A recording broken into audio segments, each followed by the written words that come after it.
Constitution and or dues increasing. You know, our dues is only 10 cents per week right now. And it's been like that since the formalization of the Constitution.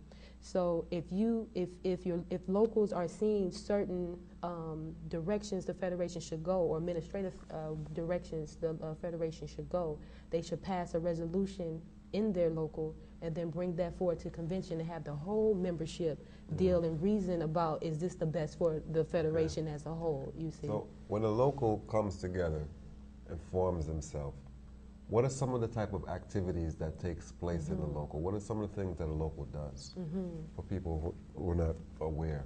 Okay. Well, some of the activities could be very simple. It can even be having a book reading. It can be as simple as having a program for the youth, have a youth outing. You just need to gather your people on a common cause, you see, to get them to work together for a common cause. And it's that common cause that then brings them together to form, to begin with, you see. It's very simple. It's very simple. It's very, very simple. A lot of people, you know, want to look at the Constitution very complex, but it's not, because we're not complex people. You see, we're very natural, laid-back people, so we just got to get them to form. Okay, okay. So within the local, still speaking on the local, I've read in the Constitution that locals have things called like committees and units and these type of things. Yep. What is some of the benefits that you see within the committees and units? It's like establishing the nation. You have your publicity committee who takes care of all the publicity of the local, gets out information, historical documents. It keeps the citizens aware of what's going on and the events and everything. It's the voice, like the voice of Ethiopia, you see. You have your sick committee, or Local 20 likes to call it sick committee, the wellness committee. And that committee makes sure that everyone is in good health. You know, if someone is sick, the committee will go out to house or to those members, visit those members if they're ill. We also have education committee. The education would put together and design the education for the members, for the youth to learn. We already know that the Babylon system is teaching us some things that are not accurate, not correct, only to keep our minds filled with what they want us to have our minds filled in. So the education committee will go and say, what is our history? What is our education as African people? How do we learn? We learn through rites and passage, elders working with the youth, and that kind of education. We also have housing committees. The housing committee goes out and looks at properties for the local. If you have to set up a school, well, where's a good place to set up a school? A housing committee will go out, look at different venues or different places to house these things, you see. We also have a Ways and Means committee. Ways and Means is very necessary. They map out Ways and Means? The Ways and Means. They map out the ways, it's simple, the ways and the means to function the local.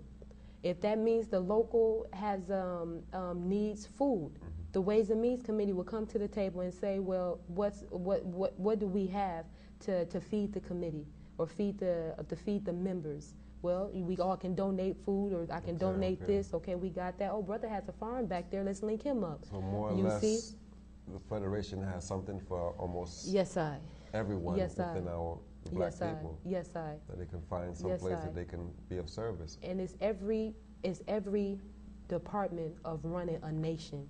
Okay. Everyone is not bombarded with all of the work. This is a nation. So this is like nation building skills are required with and this. you're given the tools to tell you everything of how to do it. Okay. Only thing you have to do is pick up your Constitution and read what it says and say, oh, that's all I have to do? Before I knew anything about Ethiopia, you know the first document that I had? I had my Constitution, and inside that Constitution, it told me everything. Right. It told me everything. And for people who are in a program to have everything done for them, the whole idea of taking their own destiny in their own hand and to govern themselves, you know, to a people that is programmed to do otherwise is very, very challenging. So it's like we're going against the programming as part of the liberation of our minds and our people. That's it. And so what I'm gathering from this is that the Federation, or the Ethiopian World Federation, is the tool or the organization that will do just that. Am I correct? And that's very true. Okay. Very true. We can look at the political structures of the world as it stands now. America is not in good sights with the rest of the world, and that's just a reality. We see that the dollar is decreasing daily.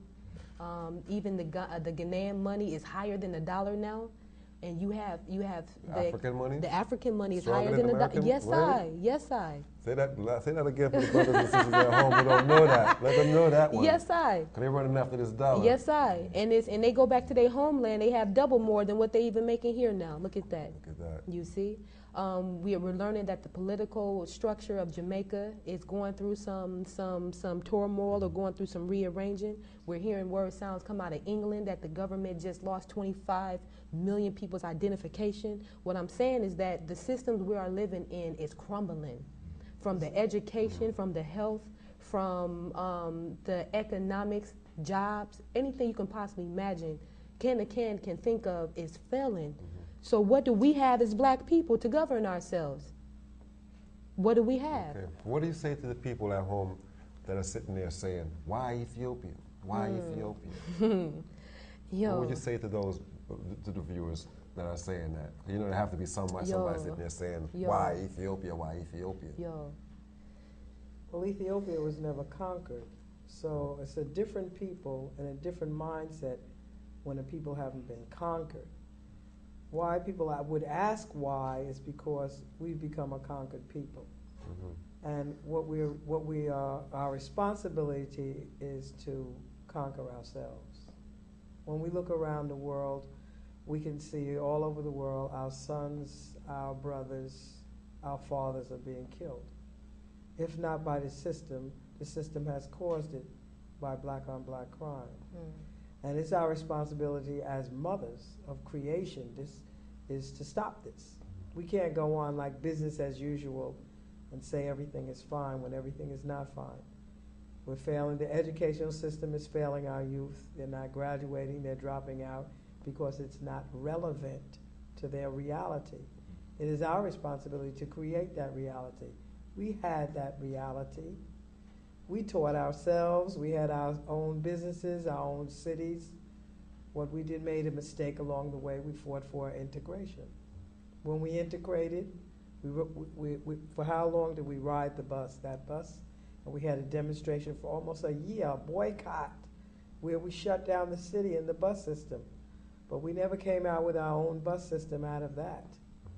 So those are things that were trickery that we fell for, where we lost, we began to lose ourselves.